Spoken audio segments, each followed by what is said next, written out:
नमस्कार दोस्तों, मैं अर्जुन आपका स्वागत करता हूँ स्टे बाय अर्जुन के यूट्यूब चैनल में। तो दोस्तों आज की हमारी क्लास है जैन धर्म के बारे में। जो है दोस्तों आज की हमारी दूसरी क्लास है। तो दोस्तों वीडियो को अंत तक जरूर देखना ताकि सभी क्वेश्चन जो है आपको आसानी से याद हो जाए। साथ ही दोस्तों अगर आप हमारे चैनल पर पहली बार आए हैं तो हमारे चैनल को भी सब्सक्राइब कर लीजिएगा, साथ ही बेल आइकन को प्रेस कर लीजिएगा ताकि हमारे आने वाले वीडियो का नोटिफिकेशन जो है आप तक पहुँचता रहे। तो चलिए दोस्तों वीडियो को स्टार्ट करते हैं। यानी आज की क्लास में हम पढ़ने वाले जैन धर्म के बारे में, और जैन धर्म की जो आज की हमारी दूसरी क्लास जो है हो जाती है। तो दोस्तों यहाँ पे हेडिंग डाल लेते हैं जैन धर्म। जैन धर्म की जो है दोस्तों आज की हमारी दूसरी क्लास है। और कल जो है हम पढ़ चुके थे कहाँ तक कि महावीर स्वामी जी ने जो है अपना पहला उपदेश किसको दिया था, अपने दामाद जमाली को जो है दिया था। किस भाषा में दिया था, अर्धमागधी भाषा में जो है दिया था। यहाँ तक हम पढ़ चुके थे। इनके सारी जो सामान्य जानकारी थी महावीर स्वामी जी के बारे में, इन सभी को हमने कल की क्लास में अच्छे से जो है जाना था। अब बात आती है बाद में जो है जब इन्होंने अपना पहला उपदेश जो है अर्धमागधी भाषा में दिया था, और इसके बाद जो इनकी भाषा कौन सी हो गई थी, बाद में प्राकृत भाषा जो है हो गई थी। और 30 वर्ष की अवस्था में जो है अपने भाई नंदीवर्धन से अनुमति लेकर जो है गृह त्याग किया था। और ये इनके कैसे भाई थे, बड़े भाई थे, इनसे बड़े भाई थे। और जब इन्होंने घर त्याग किया तो स्वर्ण बालुका नदी, यानी जब ये घर से निकले तो एक स्वर्ण बालुका नदी जो है बह रही थी। इसमें महावीर स्वामी जी ने जो है अपने पहने हुए कपड़ों को जो है बहा दिया था। अब इन्होंने ऐसा क्यों किया था कि अपने पहने हुए कपड़ों को जो है बहा दिया था, क्योंकि जो इन्होंने कपड़े पहन रखे थे वह जो एक राजा के कपड़े थे। तो इसलिए जो इनको स्वर्ण बालुका नदी में जो है महावीर स्वामी ने उनको जो है बहा दिया था। अब बात आती है दोस्तों 12 वर्षों तक जो है इन्होंने कठोर तपस्या की थी। यानी 12 वर्षों तक जो है महावीर स्वामी जी ने जो है 12 वर्षों तक कठोर तपस्या की थी। इसके बाद जो है दोस्तों यहाँ से क्वेश्चन पूछा जाता है, महावीर स्वामी जी को जो है किस वृक्ष के नीचे जो है ज्ञान प्राप्त हुआ था। तो साल वृक्ष के नीचे जो है ज्ञान प्राप्त हुआ था। किस नदी के किनारे, रीजुपालिका नदी के किनारे, स्थान जिराम्बिक गांव में। कहाँ पे दोस्तों, स्थान जिराम्बिक गांव में। जब इनको ज्ञान की प्राप्ति हो गई थी तो महावीर स्वामी जो है कैबलिन, जिन और निर्ग्रंथ जो है कहलाए थे। क्या, ज्ञान प्राप्ति के बाद जो है महावीर स्वामी क्या कहलाए थे, कैबलिन, जिन, निर्ग्रंथ जो है कहलाए थे। और इसके बाद पहला उपदेश राजगृह में अर्धमागधी भाषा में किसे दिया, कहाँ पे दिया था, बीपुलांचल पहाड़ी पर दिया था। अपने दामाद जमाली को जो है दिया था, अपने दामाद जमाली को जो है दिया था। तो दोस्तों अब इनको यहाँ पे लिखना स्टार्ट करते हैं एक एक पॉइंट करके। तो लिखेंगे बाद में जो है इनकी भाषा कौन सी हो गई थी, लिख लेते हैं इनको। बाद में इनकी भाषा हो गई थी, भाषा भाषा प्राकृत हो गई थी। यानी बाद में जो है प्राकृत भाषा हो गई थी। तो ये आपको याद रखना है। अब आते हैं दोस्तों 30 वर्ष की अवस्था में, 30 वर्ष की अवस्था, 30 वर्ष की अवस्था में अपने भाई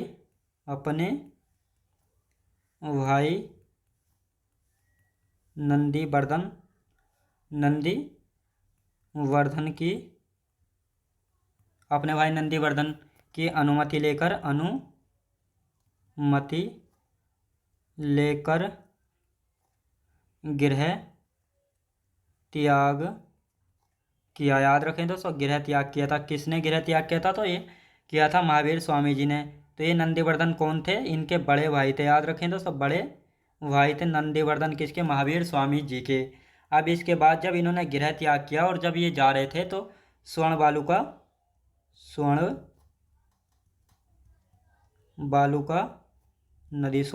नदी बह रही थी। और इसमें महावीर स्वामी ने इसमें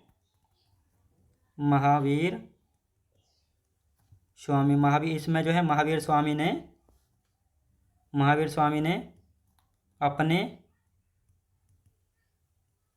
पहने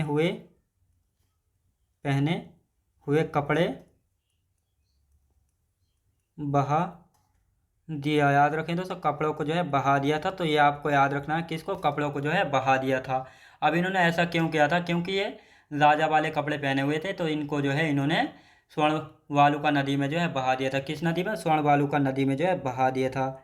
अब इसके बाद दोस्तों हम बात करते हैं, इसके बाद जो है महावीर स्वामी जी ने जो है कितने वर्षों तक तप किया था, 12 वर्ष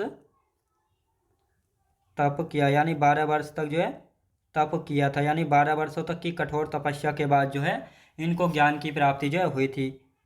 ज्ञान की प्राप्ति हुई कहाँ पे दोस्तों? साल वृक्ष के नीचे। साल वृक्ष के नीचे जो है इनको ज्ञान की प्राप्ति हुई थी। किस नदी के किनारे? रीजो पालिका नदी के किनारे। कहाँ पे दोस्तों? रीजो पालिका नदी के किनारे। स्थान की यदि बात की जाए, स्थान जिराम्बिक गांव में। जिराम्बिक गांव में, याद रखें दोस्तों, कहाँ पे? जिराम्बिक गांव में जो है इनको ज्ञान की प्राप्ति हुई थी, साल वृक्ष के नीचे। अब दोस्तों यहाँ पे बात करते हैं, जब महावीर स्वामी जी को जो है ज्ञान प्राप्ति हो गई थी, तो इसके बाद जो है महावीर स्वामी क्या कहलाए थे? तो कैवलिन जिन निर्ग्रंथ कहलाए थे। लिखेंगे ज्ञान प्राप्ति के बाद महावीर स्वामी, ज्ञान प्राप्ति के बाद महावीर स्वामी कैवलिन जिन और निर्ग्रंथ कहलाए थे। क्या कहलाए थे दोस्तों? निर्ग्रंथ कहलाए थे। क्या कहलाए थे? निर्ग्रंथ जो है कहलाए थे। तो ये आपको याद रखना है। अब बात आती है दोस्तों, पहला उपदेश कहाँ पे दिया था? तो इसको जो है लिख लेते हैं, इस पॉइंट को।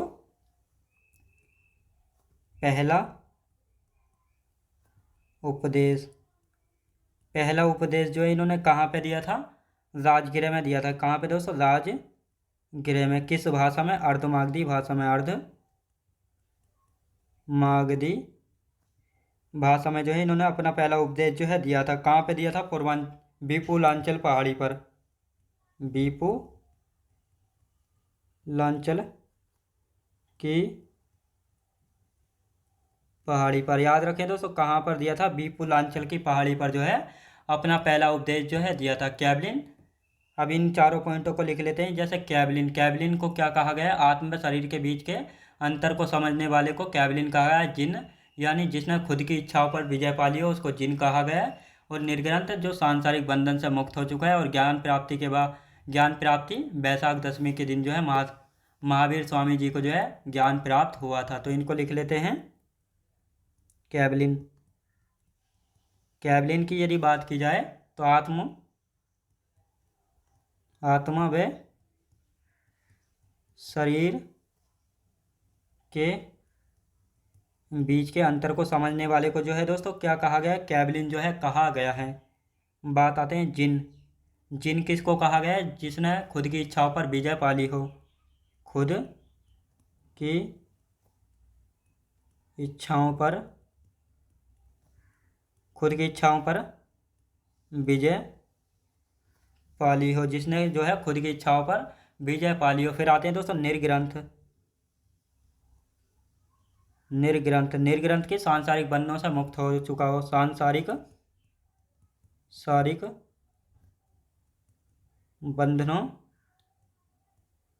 बंधनों से मुक्त हो चुका हो। अब बात आते हैं दोस्तों ज्ञान प्राप्ति की। यानी ज्ञान प्राप्त कब हुआ था? ज्ञान प्राप्ति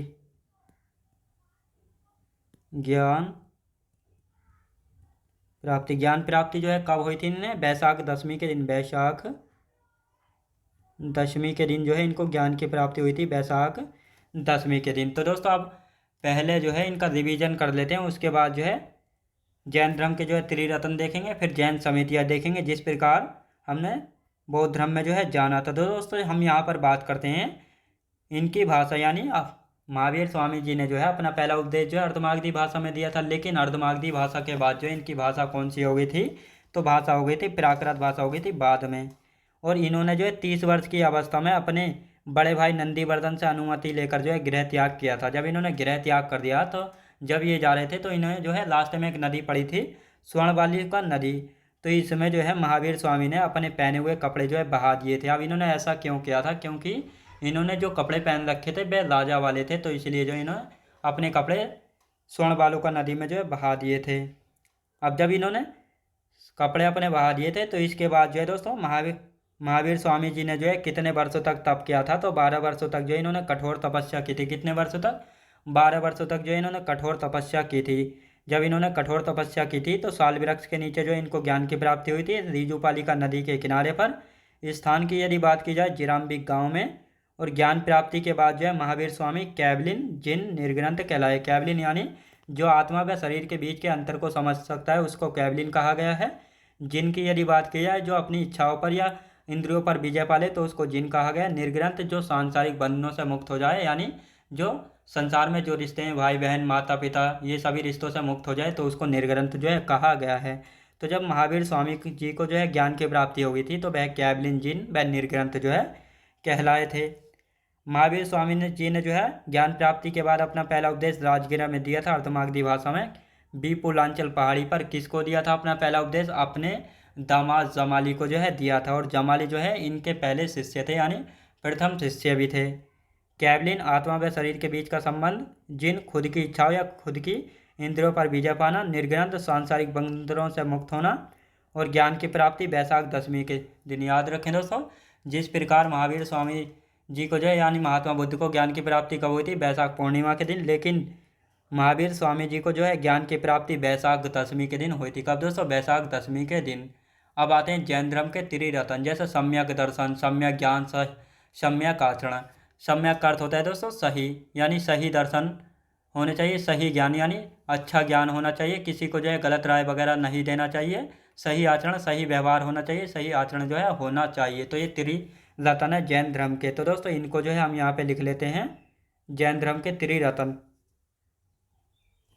जैन धर्म के त्रिरत्न। जैन धर्म के त्रिरत्न की यदि बात की जाए तो जैन धर्म के त्रिरत्न कौन कौन से हैं? तो पहला है दोस्तों सम्यक सम्यक सम्यक दर्शन। यदि पूछा जाए दूसरा कौन सा है? दूसरा है दोस्तों सम्यक ज्ञान, सम्यक ज्ञान। और यदि तीसरे की बात की जाए तो सम्यक सम्यक आचरण। कौन से दोस्तों? सम्यक आचरण। तो ये तीनों जो हैं जैन धर्म के त्रिरत्न है। याद रखें दोस्तों, जैन धर्म के त्रिरत्न की यदि बात की जाए सम्यक दर्शन, सम्यक ज्ञान और सम्यक आचरण। याद रखें दोस्तों, सम्यक आचरण ये तीनों जो है जैन धर्म के त्रिरत्न हो जाते हैं। अब आते हैं दोस्तों जैन समितियाँ। जिस प्रकार बौद्ध धर्म में जैन बौद्ध संगीतियाँ हुई थी तो उसी प्रकार जो है जैन समितियाँ में जैन समिति व जैन संगीतियाँ भी जो है हुई थी। पहली जैन समिति कब हुई थी? 300 BC में हुई थी, पाटलिपुत्र में हुई थी। स्थूलभद्र जो है अध्यक्ष थे। दूसरी जैन समिति कब हुई थी? 500 AD यानी 512 ईस्वी में जो है हुई थी बल्लभी गुजरात में। और देववर्दी क्षमा श्रावण जो है कौन थे? अध्यक्ष थे। कौन थे दोस्तों? अध्यक्ष थे। अध्यक्ष थे। अब आते हैं दोस्तों जैन धर्म में कसाय। जैन धर्म में कसाय का क्या अर्थ होता है दोस्तों? कसाय का अर्थ होता है दुख से। तो जैन धर्म में जो है कितने कसाय थे? जैन धर्म में 3 कसाय थे, क्रोध, माया और मान। यानी इन तीनों को जो है जैन धर्म में क्रोध, माया व मान को जो है दुख का कारण बताया गया। अब दुख का कारण क्यों बताया गया? क्योंकि दोस्तों अगर किसी को गुस्सा आता है तो वह गुस्से में जो है किसी को भी जो है गलत सलत बोल देता है। जब उसका गुस्सा शांत होता है तो उसको एहसास होता है कि मैंने जो है किसी को गलत बोला है। माया की यदि बात की जाए तो जिसके पास धन है और जिसके पास धन नहीं है तो वह दुखी होता है कि मेरे पास धन नहीं है। जिसके पास धन होता है वह इस बारे में दुखी होता है कि इसको जो है कहाँ इन्वेस्ट करूँ, क्या करूँ। तो इस चक्कर में माया को भी जो है क्या दुख का कारण माना गया है जैन धर्म में। मान यानी सम्मान। तो दोस्तों अगर आप कहीं जाते हैं, अगर आपकी कोई बातचीत नहीं करे या आपको खाना पाने की नहीं पूछे तो आप दुखी होते हैं कि मेरा जो है मान सम्मान नहीं किया। तो इसी को जो है दुख का कारण जो है माना गया है। तो दोस्तों अब इनको यहाँ पे लिखना शुरू करते हैं। हेडिंग डालेंगे जैन समितियाँ। जैन समितियाँ। जैन समितियाँ होगी कौन सी होगी दोस्तों? जैन समितियाँ। कौन कौन सी ये जैन समितियाँ थी? पहली कब हुई थी? 300 BC में हुई थी। पहली कब हुई थी दोस्तों? 300 BC में हुई थी। कहाँ पर? पाटलिपुत्र में हुई थी। और अध्यक्ष कौन थे दोस्तों? स्थूल भद्र। यानी स्थूल भद्र कौन थे? अध्यक्ष थे। याद रखें दोस्तों, यानी जो पहली जैन संगीति हुई थी कहाँ पे हुई थी? पाटलिपुत्र में हुई थी। और इसके अध्यक्ष की यदि बात की जाए तो स्थूल भद्र थे। अब दूसरी जैन समिति हुई थी 512 ईस्वी में, नहीं 512 ईस्वी यानी AD में हुई थी। AD का मतलब होता है दोस्तों ईस्वी और BC का मतलब होता है ईसा पूर्व। ये कहाँ पे हुई थी? बल्लभी गुजरात में हुई थी। कहाँ पे? बल्लभी गुजरात में जो है हुई थी। अब दोस्तों अध्यक्ष की यदि बात की जाए तो अध्यक्ष कौन थे? देवर्धि क्षमा श्रवण। देवर्धि क्षमा श्रवण कौन थे? तो ये अध्यक्ष थे किसके? दूसरी जैन संगीति के अध्यक्ष थे, याद रखेंगे। अब यहाँ पर बात आती है बल्लवी, नोट करके लिखेंगे दोस्तों। यहाँ पर पूछा जाता है बल्लवी, यानी बल्लवी गुजरात में महावीर स्वामी द्वारा दी गई शिक्षाएं जो उस समय लिखी गई थी उसी रूप में जो है रखी हुई हैं। कहाँ पे? बल्लवी में। तो लिखेंगे बल्लवी गुजरात, बल्लवी गुजरात में महावीर स्वामी द्वारा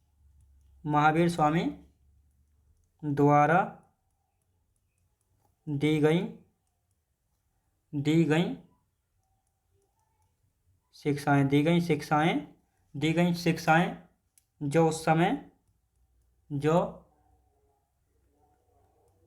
शिक्षाएं जो उस समय लिखी गई थी जो उस समय जो है लिखी गई थी उसी रूप में रखी गई हैं, याद रखें दोस्तों। उसी रूप में जो है रखी गई हैं, यानी रखी हुई हैं। तो दोस्तों यहाँ पे रखी हुई लिख लेते हैं, रखी गई नहीं, रखी हुई हैं, याद रखें दोस्तों, रखी हुई हैं। तो ये आपको अच्छे से याद रखना है। यानी बल्लवी गुजरात में महावीर स्वामी द्वारा दी गई शिक्षाएं जो उस समय लिखी गई थी तो उसी रूप में जो है कहाँ पे रखी गई हैं? बल्लवी गुजरात में जो है रखी गई हैं। अब दोस्तों यहाँ पर हम बात करते हैं जैन धर्म के कसाय जो है लिख लेते हैं। जैन धर्म के कसाय कौन कौन से हैं? तो कौन कौन से कसाय हैं? जैन धर्म में कसाय, जैन धर्म में कसाय की यदि बात की जाए तो जैन धर्म में 3 कसाय हैं। तो दोस्तों 3 कसाय कौन कौन से पहले लिख लेते हैं। कसाय का अर्थ क्या होता है? तो कसाय का अर्थ होता है दुख, याद रखें दोस्तों। कसाय का अर्थ क्या होता है? दुख होता है। तो ये 3 कसाय कौन कौन से हैं? पहला है दोस्तों क्रोध यानी दुख का कारण बनता है। और यदि माया, और यदि तीसरे की बात करते हैं तो मान। तो जैन धर्म में जो है ये 3 जो है कसाय हैं। और कसाय का अर्थ होता है दोस्तों, क्या होता है कसाय का अर्थ? दुख का कारण जो है माना गया है कसाय को। तो यहाँ पे हम बात करते हैं दोस्तों क्रोध की और माया और मान सम्मान की। दोस्तों क्रोध यानी जब किसी को गुस्सा आता है तो गुस्से में जो है लोग कुछ से कुछ कह देते हैं जिससे दूसरों की भावनाओं को जो है आहत पहुंचती है, यानी उनको दुख होता है। जब गुस्सा शांत हो जाता है तो पता लगता है कि हमने जो है उसको कितना गलत भला बुरा जो है उसको कहा है। तो इसी कारण जो है क्रोध यानी गुस्सा आने को जो है जैन धर्म में दुख का कारण माना गया है। माया की यदि बात करते हैं, किसी पे अगर धन नहीं है तो धन की चिंता करता है कि मेरे पास धन नहीं है, और दुखी होता है कि मेरे पास जो है धन नहीं है। तो इसके कारण जो है दोस्तों माया को भी जो है दुख का कारण माना गया है। मान सम्मान, मान की यदि बात करते हैं तो आप अगर कहीं जाते हैं, आपसे कोई आपके हालचाल नहीं पूछे, आपको खाने पीने को नहीं पूछे, तो आप जो है दुखी होते हैं कि मैं वहाँ पर गया था और मेरा जो है वहाँ पर मान सम्मान नहीं हुआ। तो मान सम्मान को भी जो है दोस्तों यहाँ पर दुख का कारण माना गया है, याद रखें दोस्तों, दुख का कारण जो है माना गया है। अब आते हैं दोस्तों जैन साहित्य को आगम कहा जाता है। तो जैन साहित्य को जो है क्या कहा जाता है? आगम जो है कहा जाता है। आगम की संख्या कितनी है दोस्तों? आगम की संख्या है 12। उपांगों की संख्या कितनी है? तो उपांगों की संख्या है 12। छंद्र सूत्र की संख्या कितनी है? 6। तो इनसे जो है क्वेश्चन जो है पूछे जाते हैं, तो इनको भी लिख लेते हैं। जैन साहित्य को जो है आगम कहा जाता है, तो लिखेंगे जैन साहित्य को आगम कहा जाता है। क्या दोस्तों? आगम कहा जाता है। क्या कहा जाता है? जैन साहित्य को जो है आगम जो है कहा जाता है। अब देखते हैं दोस्तों इसमें आगम की संख्या कितनी है। आगम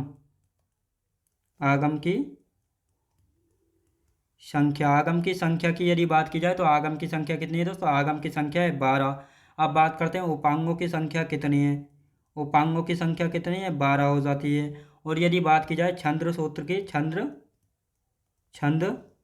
की संख्या कितनी है? तो 6 हो जाती है। याद रखें दोस्तों कितनी हो जाती है?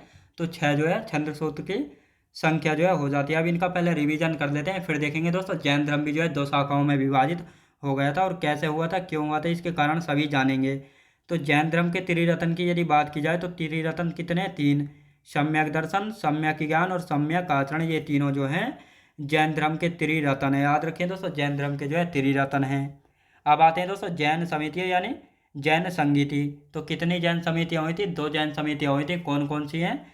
पहली हुई थी दोस्तों 320 में हुई थी। कहाँ पे दोस्तों? पाटलिपुत्र में हुई थी। पाटलिपुत्र यानी वर्तमान में जो बिहार की राजधानी है पटना, तो ये पहले जो है पाटलिपुत्र हुआ करता था। तो यहीं पर जो है 320 में जैन समिति जो है हुई थी।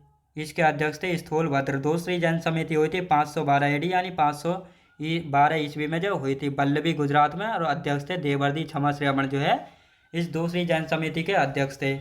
और साथ ही दोस्तों यहाँ पे नोट करके लिखेंगे, बल्लभी गुजरात में महावीर स्वामी द्वारा दी गई शिक्षाएं जो उस समय लिखी गई थी उसी रूप में जो है रखी हुई हैं बल्लभी गुजरात में।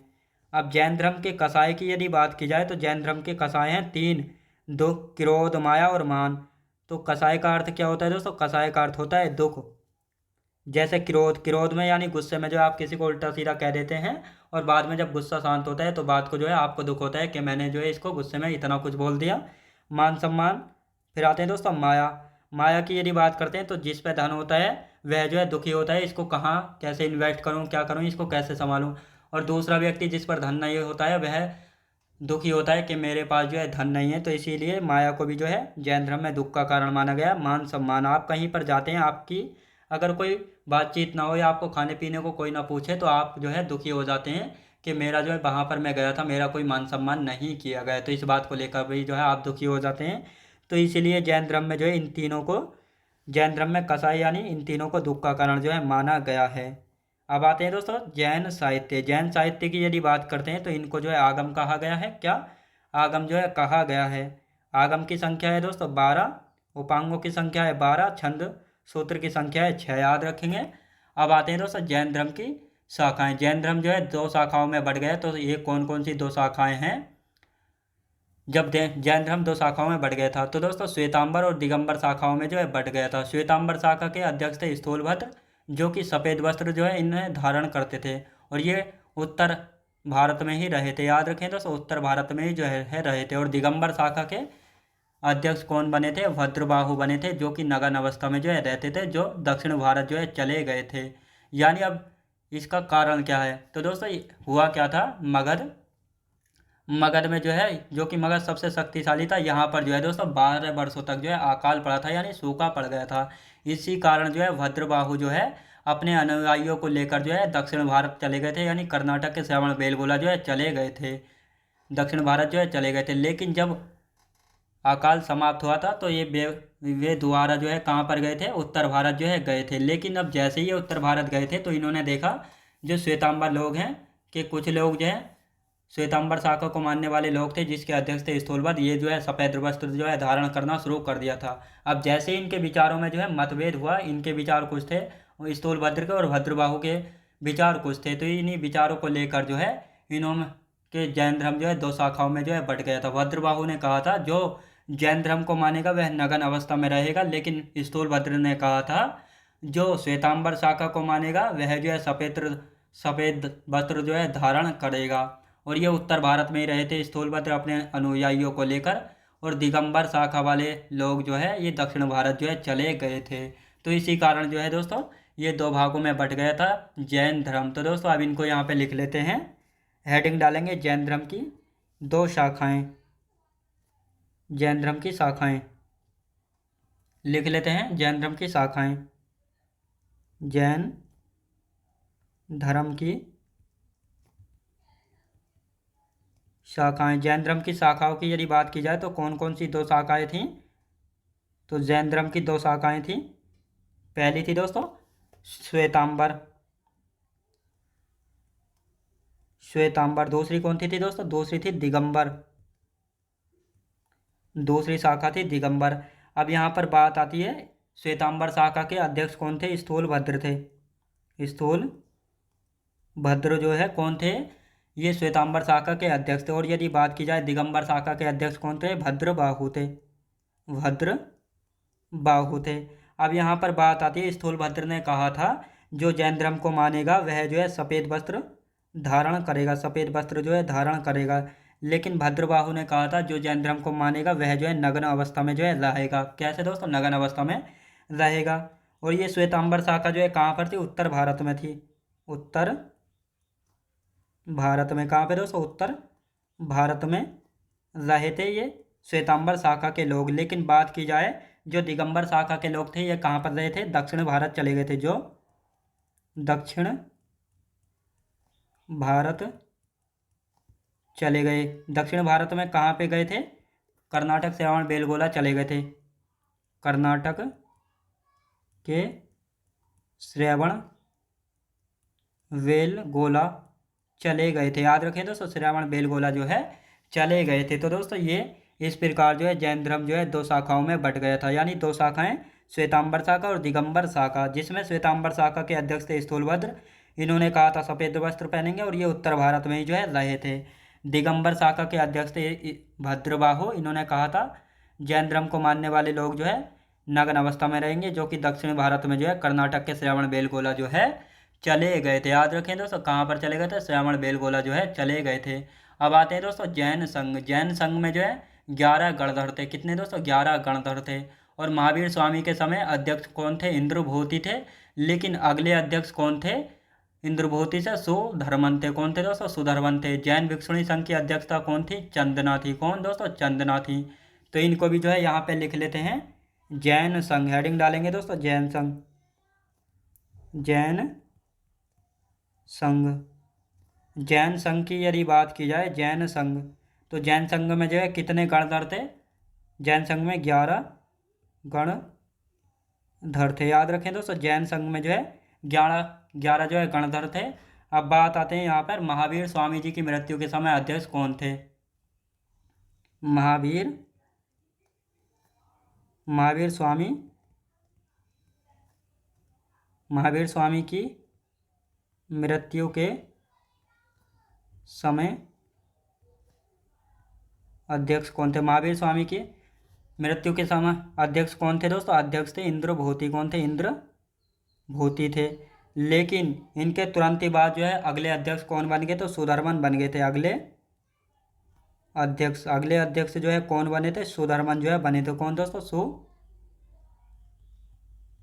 कौन, सुधर्मन जो है बन गए थे। कौन दोस्तों, सुधर्मन जो है बन गए थे। अब आते हैं दोस्तों जैन भिक्षुणी संघ की अध्यक्षता कौन थी, जैन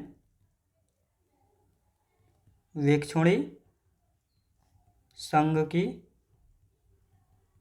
अध्यक्षा कौन थी दोस्तों, चंदना थी। कौन दोस्तों, चंदना थी। ये आपको याद रखना। आप दोस्तों इनका एक बार रिवीजन कर लेते हैं। जैन संघ में जो है 11 गणधर थे। आप दोस्तों जैन संघ की यदि बात करते हैं तो ये इस प्रकार जो है जैन संघ हुआ करते थे, जहाँ पर जो है जैन भिक्षु जो है रहा करते थे। और इन्हीं को कंट्रोल करने के लिए जो है ये 11 गणधर जो है हुआ करते थे। याद रखें दोस्तों, ये क्या थे, तो जैन संघ थे। इन्हीं को जहाँ पर जो है जैन भिक्षु रहा करते थे, उनको जो है कंट्रोल करने के लिए या नियम कानून से चलाने के लिए जो है ये 11 गणधर जो है हुआ करते थे। महावीर स्वामी की मृत्यु के समय अध्यक्ष कौन थे, इंद्रभूति थे। कौन दोस्तों, इंद्रभूति थे। और अगले अध्यक्ष कौन बने थे, सुधर्मन जो है बने थे। जैन भिक्षुणी संघ की अध्यक्षता कौन थी, चंदना थी। याद रखें दोस्तों, चंदना थी। तो दोस्तों आज की हमारी क्लास जो है यहीं तक है। तो दोस्तों मैं उम्मीद करता हूँ आपको वीडियो क्वालिटी, कंटेंट वगैरह सभी कुछ आपको पसंद आया होगा।